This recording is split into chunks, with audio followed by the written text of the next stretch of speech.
Thank you, Tech Plus Media, for having this opportunity to kind of speak on the topic of zero trust, especially in the IT OT convergence era. And we've actually seen in today's times where businesses essentially have been really transforming. The transformation essentially has been in the areas of digital advanced solutions, like business intelligence, artificial intelligence, a high degree of cloud adoption, and of course, last but not the least, we've seen IoT play a major role in terms of helping businesses transform today.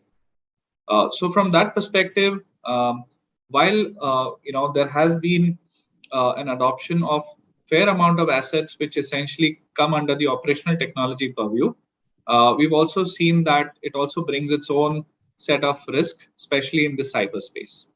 So today's discussion, we are going to be discussing about, how does zero trust really essentially play a role in the operational technology and the information technology convergence? What are the monitoring controls that one can apply? What is the governance and framework mechanism that essentially one could look into? What is the vulnerability scenario? And essentially, the various principles that one looks at from a zero trust standpoint. What are the principles that will be really applicable to this perspective? And today's CISO who are really concerned, given that they are into this business of operational technology, and today's cyber attacks and incidents are really growing in this space as well. How does zero trust really help them reduce those sleepless nights? With that, I will go to my first question, and my first question is to Ambarish Singh. Ambarish, as we've seen today, most of the critical infrastructure operators essentially have been digitizing their equipment. How has their overall cyber posture really impacted in terms of vulnerabilities to those attacks? Has digitization really helped, or it's only complicated the whole scenario? Sure. Thanks, Akshay, for asking that great question.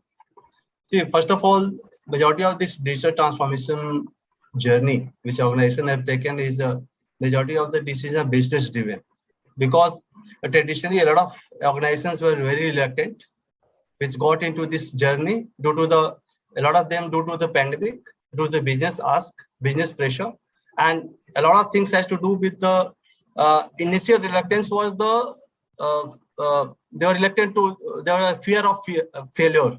Okay, now today they have seen what the digital newest technology, digital technology can play a role in transforming your business. They have seen the newest company, like a bunch of companies you talk about, we do everyday business, right? So that they have adopted, but during this adoption, the entire threat landscape has changed. Whatever, everything you talk about your traditional application, you talk about API integration. When you talk about digital transformation, right? You want to leverage the cloud, you want to leverage the data analytics, you want to leverage what is the data lake, correct? You want to have a IIoT, CIoT, RPA, a bunch of bots, etc. Right? So if you are trying to leverage these technologies, your data, you are going to expose a lot of things to the third parties. That is where your threat landscape is changing. Today, you have a bunch of applications which are on-prem. Once you're going to leverage, you want to move to a cloud, you need to ensure that what kind of data is getting exposed, how do you migrate? It's a very tedious task. You have to do thorough assessment, what kind of exposure you have today, or what kind of exposure you're going to have on cloud.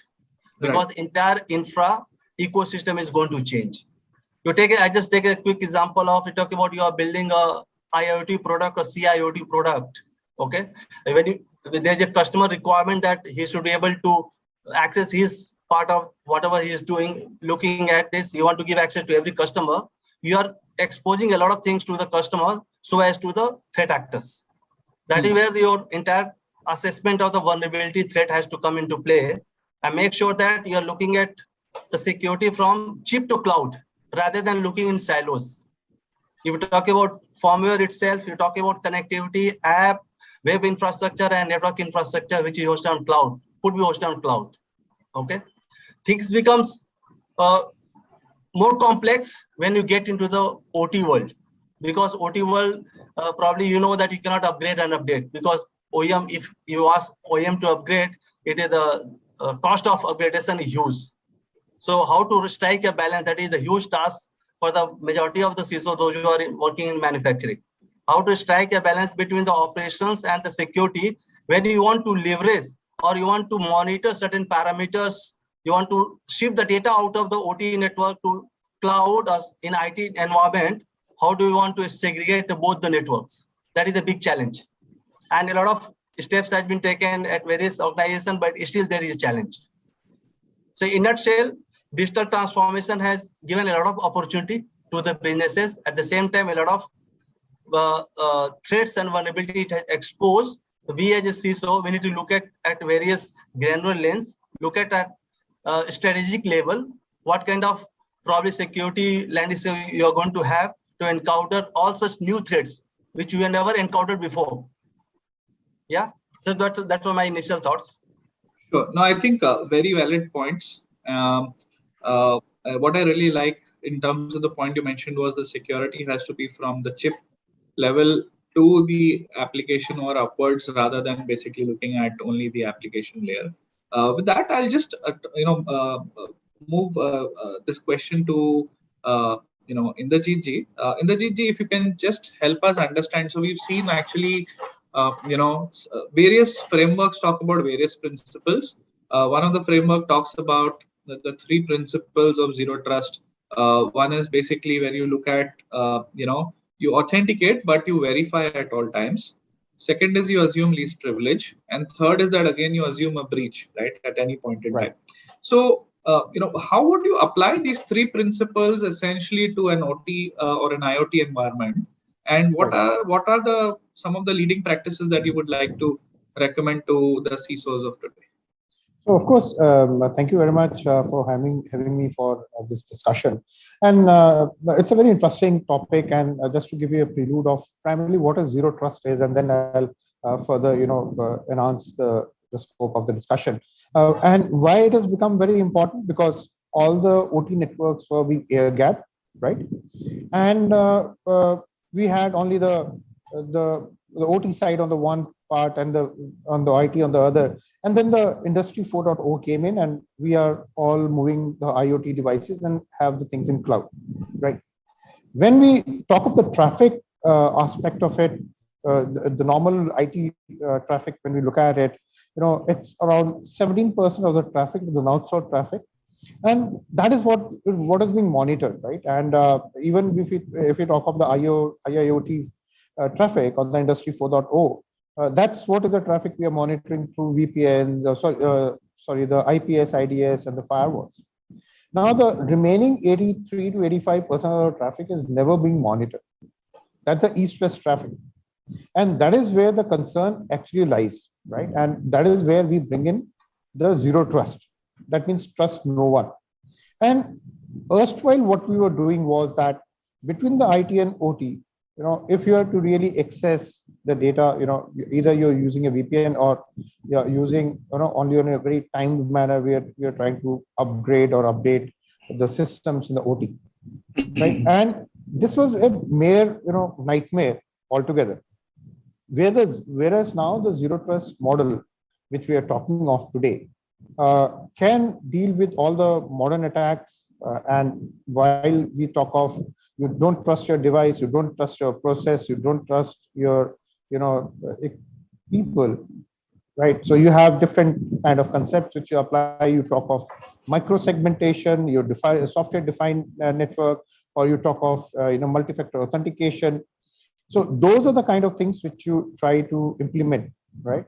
And this is the method where you are trying to enhance the security of the OT network with the advanced tools, right?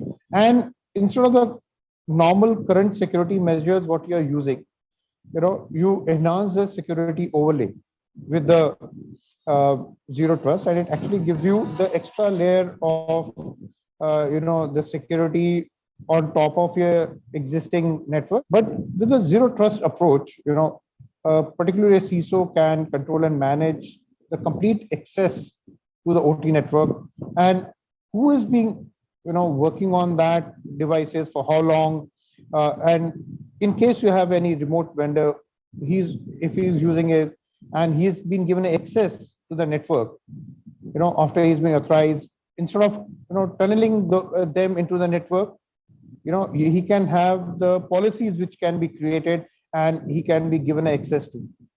And you can also have the sessions which are recorded and also the governance with the zero trust. And by the way, the zero trust is more for the policy processes and the governance aspect, rather than any product per se, right?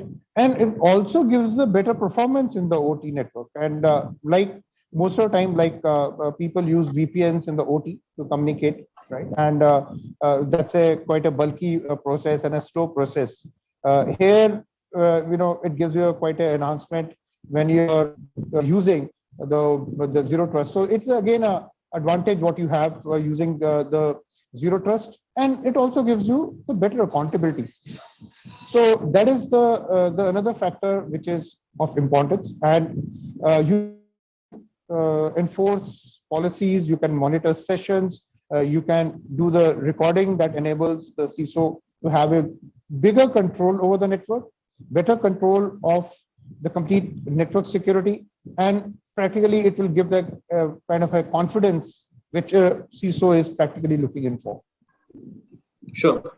Thank you. I think some of the good practices you mentioned, micro-segmentation, zero factor authentication, and some of the areas that you said in terms of not only a technology but also a process from a zero trust standpoint is something that one needs to apply. And my next question is to Pradipta. Pradipta, this question is more on the SCADA networks, especially where we see various applications of SCADA. We've also seen certain environments where you've got remote terminal units to basically analyze these SCADA environments. And when I say remote terminal units, obviously there is a lot of information exchange, more so in terms of data extraction and analytics. So what do you think in terms of some of the leading practices that need to be taken into consideration around SCADA? There has been a lot of central repository of information around this SCADA system. So what do you think would be the some of the best practices, especially while applying these privileges or these principles around zero trust? In fact, the zero trust we are talking about is a no trust to whether it is IT or OT or the people, process, technology, all three aspects of life. So the point is here, if you're talking about OT per se, and IT was every time we have worked upon very well, and that structure, technology, process, people, everything was in place. Today, the OT is converged with IT because the digital transformation it is happening on the OT side as well. Whether it is the productivity side of it, revenue side of it, whether it is remotely you can manage the way digital twins kind of that RPA, a lot of technology into it.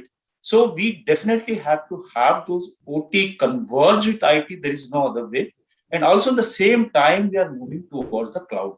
That means this OT devices today, which is already getting into the cloud, exposed into cloud. Definitely it is not that easy because it's earlier a different island altogether. Today it is a part of an ecosystem. We need to secure those OT environment in different processes. First of all, I can take it up is that you have to have your micro segmentations. Today, if I'm talking about OT, we should know what are the OT traffics, whether it is coming through your sensors or your RTU or your SCADA or your ICS. What are the things, what are the traffic it is coming? It is a backnet traffic or it is your different protocol traffics. We should understand those particular piece, and we'll see that how we can have the different segment altogether. At the same time, we have to ensure that how that OT environment can be accessible through the secure channel, the communications. That network is one part of it. Second thing, the micro-segmentation part of it. Third is, as we know that there are a couple of challenges, as Mr. Ambarish and Mr. Kamel is already highlighted, there are certain legacy systems. Those systems are not being upgraded to over the night or the years of time. It is a lot of investment, capex investment into it. So how to manage those OT assets, because they are exposed to now to the cloud, whether it is public, private, hybrid, that depends upon the environment and the requirement of the business. But that is unavoidable. Like anyhow, we have to expose to some places to have those efficiency, bringing those productivities, bringing those the production, bringing those the supply chain to be more faster and agile methods. So that is where it is going. Even though there is a standard called Lighthouse, it has been like, more of that industry 4.0 you are talking about. So there is also have that automations. You have to have a lot of things to be automated. The assembly line, if you get into the productivity to improve, of course, you have to have your automation in place. In the same time, can I do it without main intervention or manual intervention? And also managing monitoring remotely. Yes, of course, the command and control. We can have your all kind of manufacturing plants or power plants or any machineries can be controlled through the remotely, through your digital twin methods, or might be having the robotic process, might be having the RPA processes. So we need to ensure the traffic, how the traffic is moving and where it is moving. And we need to profiling those part of it.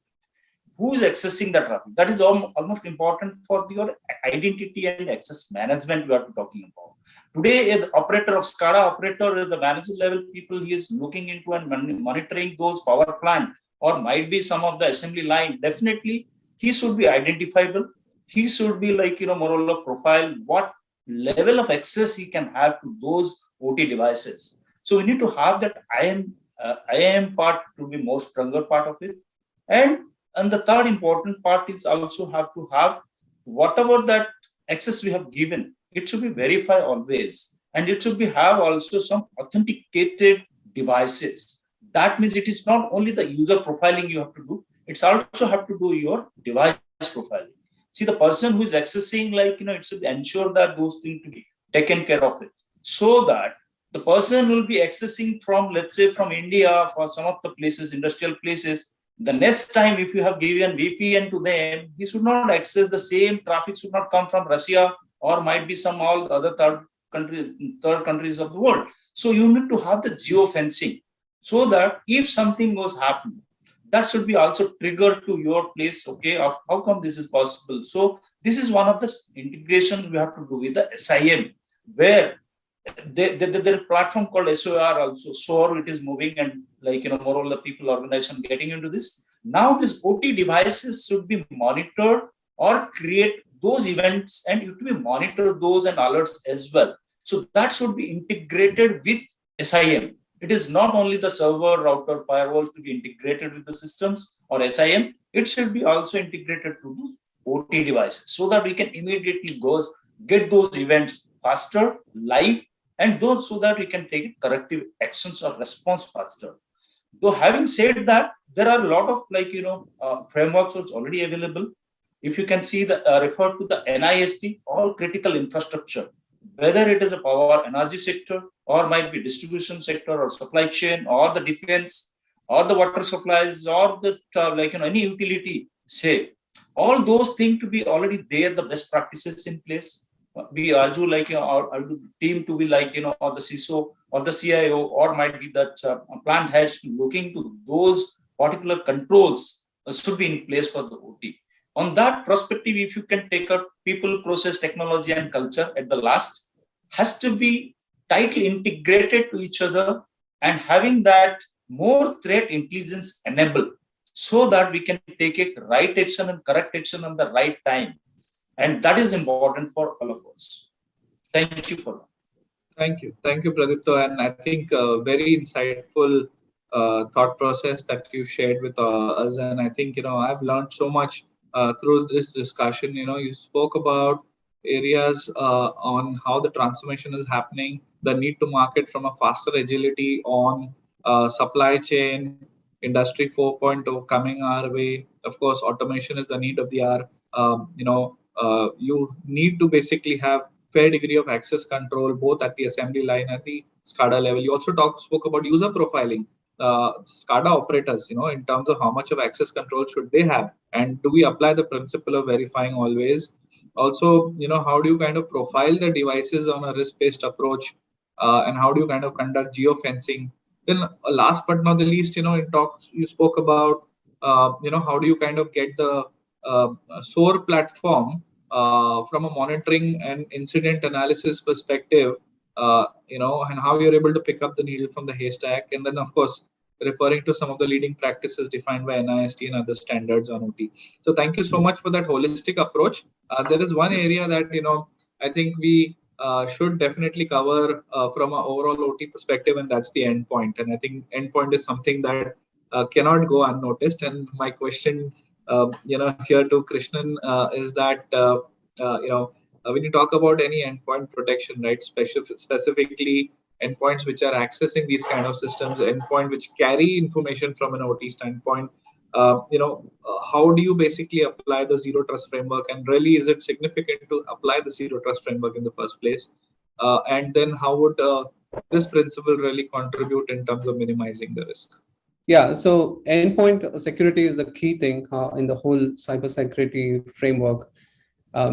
When I'm talking about this endpoint specifically for this OT environment, I'll just go with this with your messaging, which you mentioned earlier, which is about the verifications of the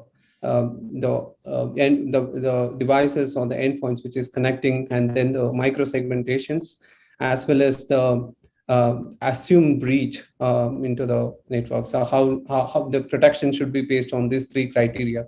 So here, when we talk about the endpoint, someone spoke about this identification is the key thing. Yes, we need to have the applications to provide those identifications, and then the endpoint could extend to provide those identifications for the endpoints. And also it can be used to provide the visibility of the devices which they're connecting with.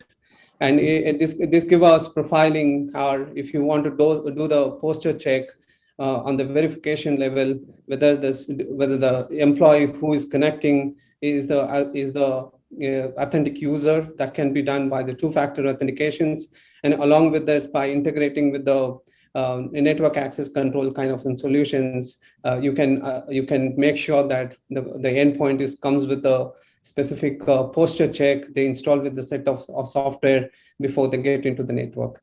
So that is on the verification point. Now we make sure that on the verification point, like the device is an authentic device, and importantly, the device is hygiene enough to get into the network with the authentic users. And then the next part is the micro segmentation. Now, in the micro segmentation, specifically, we always talk about the micro segmentation and the network part, but this can be extended to the user level by grouping this user so that you can have the policy between the groups. Or example, there might be the third-party vendors might be coming inside the OT environment to maintain the PLCs, or it could be the different operators who might be coming in. So we need to differentiate this third-party vendors from the operators who might be part of the enterprises or part of the company itself. So there, you can define those policies as like a micro-segmentation, so that the operators shouldn't talk to the PLCs vendors directly, or there should not be there should be a tight control on the policy between them. And also, when they're getting into the network, they have to provide the respective policies on the firewall level as well as on the different component level on the OT environment. And then the next is the assumed breach. So here, normally when we talk about the OT environment, unlike IT, we don't deploy all the technology in one go, right? It goes in a phase-wise approach. It starts with the minimal security control, and it goes to the advanced threat protection kind of security components inside the OT environment. So the endpoint, the key things on the endpoint solution is it should accommodate both the solutions. So the endpoint should be able to do the identification part, as well as based on the policy should be able to do the micro-segmentation. And going forward, for controlling the breach, it should be able to do the advanced threat protections. And also, it also support the kind of EDR solution, so that it also not only the known threat, it also address the unknown threat by identifying the threat and taking the protection at the correct level. So yeah, so the endpoint is the key thing, and it is very important on the OT environment. And this is not basically for the operators or the third-party vendors who is coming from outside, but also this HMI's application which resides on the OT environment. These applications might be the old operating systems, and we might, when we are looking for the endpoint, especially this EDR solutions to protect it from those known and unknown threats. It needs to support those old operating systems in terms of controlling it from the vulnerabilities, applications, as well as controlling from the unknown threat also. Yeah, so that's my take on the endpoint solution. Thank you. Thank you so much for that, Krishnan. And my next question is essentially to Sachin. And Sachin, probably this question is a slight outlier, but I'll still go ahead and ask it. And this question is, more on the role of the boards today. And boards have been asking a couple of questions in the cyberspace. Very simple questions like, how secure are we? Are we ready for an incident? And if so, then what is essentially our incident response plan and readiness to minimize the impact of the incident, and then how do we apply the learnings for any future reoccurrences? Now, if we apply all these questions essentially to the IT OT environment, first question is that would zero trust really kind of answer those questions? Number one. And number two, let's flip the table here and also understand what is the responsibility of the board in terms of supporting such kind of initiatives. Sure. No, thanks, Akshay. That's actually very good and very valid question, given how the transformation is unfolding, and if you look at how the modernization is taking place, and I'll take maybe some cues from Pradipta as well, the way he mentioned about the transformation, and there are some companies who are struggling with the legacy systems, and there are companies who are trying to modernize, and there are some companies who have moved ahead. And in every facet of this transformation, you are bound to face a lot of challenges, and this challenge is not around setting up the people, process, and technologies right, but also to educate the board. And I think when we come across, even I've seen during my consulting assignments also with some of the companies, when we were doing some risk governance and even analytics work, and you would see the difference in their understanding, their knowledge, and even the kind of risk appetite and the understanding of the overall risk framework. I think that is also something which has to come on the shoulder of CISOs or maybe CIOs to ensure that the board, the management also understand that part very well. And what is happening, I think, if I talk about, let's say, maybe the situation 5 years ago, I think a lot of board members, or maybe even when the questions from CFOs were, did this happen before? Is our industry exposed to some of these threats? And justifying some of those investments, justifying their involvement in those security-driven decisions, I think it was a big challenge. But given how some of these events have unfolded, and how some of these incidents have disrupted the supply chain, even in energy sector, I think Pradipta was mentioning about the power generation and power distribution plant. I think we have seen some of these events disrupting the business in all parts of the world, and across all industries. And it's not limited only to companies who have maybe a high degree of exposure to the cloud, or maybe high degree of exposure to the internet. And with this modernization and automation, you're bound to have that exposure, whether you want it or not. I think you're bound to have that exposure. And given the data, which is actually of critical importance, and along with that, the biggest part for some of the big companies is actually the reputational risk. and disruption in their business, which can also hit the revenue very hard. And I know in some of the cases, in some of the global events, losing customer is actually as a painful task, and it's equally painful to get them back. And I think given what is happening, I do not see major issues these days. I mean, I'm talking about in today's context, when you have to explain what is that kind of threat landscape you're dealing with, and most of the boards, I think they can understand easily, I mean, what we are talking about in terms of risk, and more importantly, they want to see an integrated view of the risk, and they do not want to see the risk in isolation. They want to see the threat landscape, how it is going to impact the business. And as you rightly mentioned, most of the time, the first question is, are we secure enough? Are we doing enough? And that is also, and the good thing is I've heard, I mean, though not in many cases, but even in my last organization, I heard this question, are we investing enough? This question actually is something which gives a lot of confidence, not just to the board, but to the security leader and the team he or she is managing, that the board is equally involved, board is equally participating. And that is all about how good you are at educating the board, how good the board itself or learn about what is happening in the industry. I mean, I think that transformation is something which goes not just by the technology, but even the business people, how they are actually looking at it. And I think that is something which is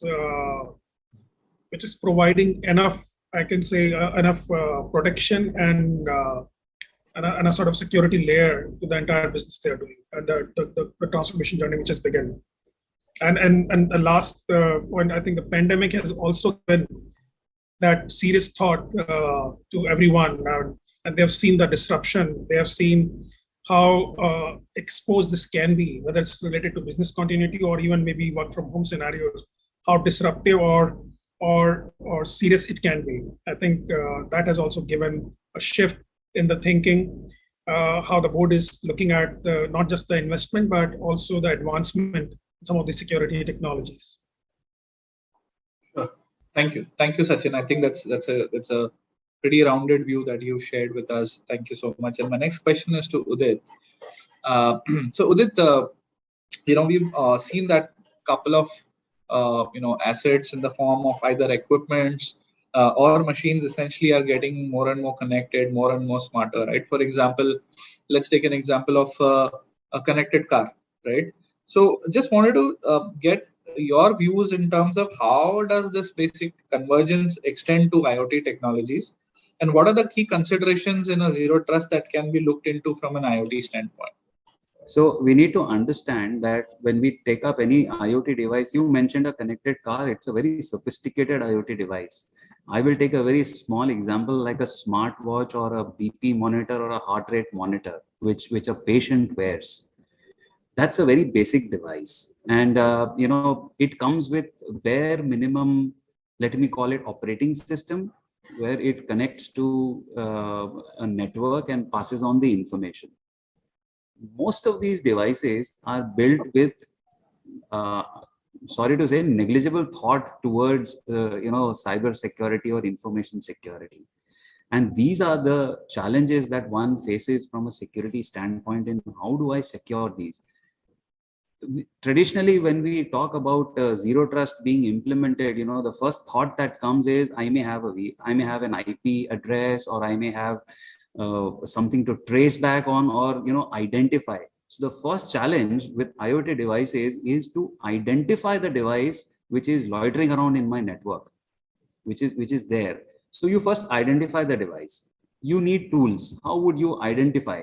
So to identify is what Pradipta mentioned. You would need an identity and access management in place. Once you identify the IoT device in your zero trust architecture network, the next is you need to study that device. I think this was also mentioned by someone earlier. Each device in the network is purpose built. Taking example, in India, you have a plethora of technologies running in a single organization, in a single plant. It can be from a plain drive in a machine to a very sophisticated SCADA, PLC or MES connecting to the network. Now, each machine must be understood from the business perspective. And what is the impact of that machine in the upstream and downstream information flow of the business? That determines the role and criticality of that IoT device. How do you do this? Probably, I think Pradipta or someone mentioned that you need to go in for micro segmentation. This is where the micro segmentation comes in. And this is where probably you can use tools like a firewall or equivalents to write rules, which will identify, okay, this is a sensor, this is what it does, this is what it's supposed to do. So you write a very specific rule and micro segment it. That's the second step. Moving on, so I've identified, I have understood what the device does, and I have built rules for that device to work in a limited way. What's the third step in that? The third step is I start monitoring how this device is now behaving on my network. So this is with an intent to look at, are there any, is it susceptible to, a breach or break-in? That's third. You keep monitoring, and here, the modern day tools of AI for IT operations, where it looks at the logs and looks at how the behavioral pattern of the device, is it doing what it's supposed to do or is it misbehaving? That is the identification which comes in. And then the last step is to evaluate the remote access and ensure that proper security and authentication is in place. This means that you keep updating that device on a regular basis from a security perspective. So when we talk about IoT devices, using them in the zero trust framework also requires a shift in the mindset of not only the users, but also the management. Because generally when people think about, a zero trust, the first thing that comes to mind is disruption to business. This is going to cause a lot of operational hurdles. It's going to ask me to go through simple things like when you enable multi-factor authentication. I'm not talking about dual, I'm talking about multi-factor authentication. There is a backlash from endpoint users. I'm sure all of you all will resonate to this. When you enable MFA or for a VPN user, he'll come back and say, I'm the employee, why do I have to do this over and over again, etc. So a parallel can be drawn to, if you travel from Delhi airport in and out on 25th of January or 14th of August, how many security checks are you subjected to? And if you travel on any other day, so probably on these special days, which are just a day before or a week before our Independence Day and the Republic Day, you go through at least 5 to 6 different levels of check. Why? That is to ensure that no untoward incidents happen. I'm trapping everything well before it occurs. Similar is the zero trust architecture when you bring in IoT. It may be a one-time exercise, but it is needed and it complements very well. So just to summarize, probably identifying the device which is present in the network, understanding the relevance to the business, the importance, and hence assigning it a role, monitoring the role of that device in the network to see whether it is behaving appropriately or not, and keeping it up to date from a security perspective. These are the 4 steps for an IoT device to be considered in the entire zero trust architecture and framework. Sure, understand. So basically applying a role-based access in a risk model or a risk-based model, and then of course defining the access controls, and then defining what are the controls that you would like in the form of either micro-segmentation, two-factor authentication, and so on and so forth, and then defining the frequency of verification as well. As you rightly pointed out, security and convenience also has to go hand in hand. At the same time, not compromising security, but time to market is also important. So of course, respecting. While I mentioned it in 4 simple steps, my peer panelists here will agree. When you look at a manufacturing setup, you can have the traditional RS port You can have a Profibus port from where. So there is the possibilities of data communication are much more than just an RJ11 or RJ45 port for a device or a server, right? Right. That's what adds complexity from a device data access perspective. Next, you're bringing in the cloud. The data is moving from the machine onto your secured network through maybe a secured channel, but it's going into the cloud and residing there. That adds to the complexity. Third, you're bringing it. Now we have the concept of M2M, machine to machine communication. You route that via the cloud, you're adding one more layer. So that's how these are the intricacies. When you consider IoT into a zero trust framework, you need to be very meticulous in identifying each and every element and ensuring that you provide for it. Udit, thank you so much. I think this was a very, very insightful and very well interpreted discussion on the question. So thank you so much for that, Udit. Any concluding thoughts from anyone? From zero trust perspective, I keep talking about stick to your basics. Ensure what you're doing today, how this is going to help you in zero trust journey. It is a multi-year strategic journey. So don't think that one day it can happen overnight. It will take a lot of time and a lot of shift from. So first the thinking has to shift, then your action will start shifting. Yeah, I have one point to highlight. Akshay. See, the incident will definitely bound to happen. Whatever the technology process and people around, something is going to happen. So how, and the cyber resiliency part, how we can respond it, how we can minimize the risks and controls are around. That is the key, to the cyber resiliency, what we can talk about. Moreover, how we can respond, that incident management response plan, or who's going to do what when something is going to happen. So because this is a practical experience, what we see certain time, nobody knows, something is going to happen in the mid of the night. But that is where the challenges come. So this is one key important. Second is your backup.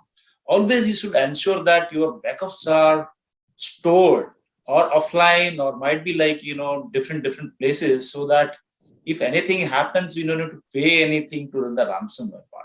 The way, if you see Colonial Pipeline, the US government has paid a lot of money to the firm, ransomware partners to release those keys.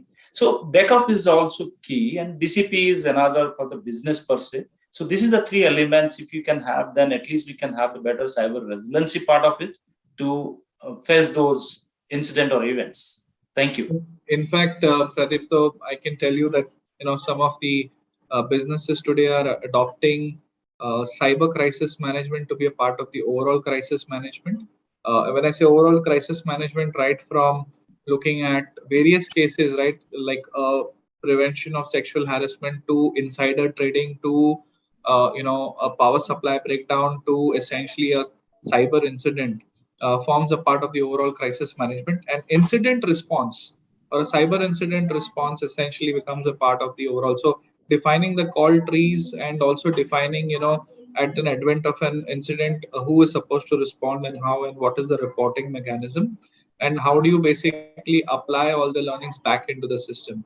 So all of those essentially form a part of the cyber crisis management. So thank you so much for that. I'll add, having a plan is important, but practicing that plan is more important.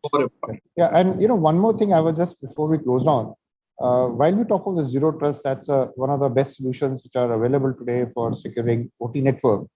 Unified gateways are going to be another areas which we can always have a discussion around that. And it really follows the IEC 62443 protocol. And unified gateways are the way ahead, where you're going to overcome all the threats which are being posed by the firewalls, right? Where we always think of the firewalls are going to be compromised because they're a mere piece of software, right? And they're all compromised kind of thing with all the CVs on the internet. So unified gateways are again one way of looking at it. So complementing the zero trust with the unified gateway is going to be the way ahead in the OT security part of it. Yeah, so maybe this I'd like to include on this vulnerability management part also, because since we have a lot of devices, maybe some of the HMIs may be running on the old operating system, So the vulnerability management is equally important like other parameters what we discussed all this time. Whatever the cybersecurity framework or the security system we have, starting from the endpoint solution especially, that has to take care of the vulnerability also. So it has to take the response actions, not only based on this, whether the threat or the suspicious activities, but also it has to address the vulnerability part of those assets also. Yeah. No, actually, very important. And in fact, when you look at integrating any of those feeds with your SIM, and then of course you have a SOAR platform, I think vulnerability information forms a very important constituent of actually correlating that information with the other events which may get categorized as incidents. Right. That's right. Yeah. Thank you. I would just like to add, the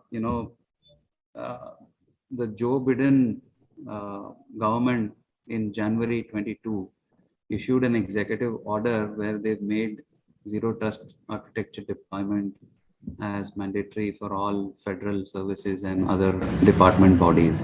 So that itself is a testimony of how this technology is relevant and important in terms of bringing security measures closer to wherever you work from and trying to protect and minimize everybody from the plethora of cyber attacks which are refining themselves with every increasing day. So zero trust is the way forward. That's all I wanted to add. As they say, trust no zero, trust no one. That is zero trust. So just on a lighter note.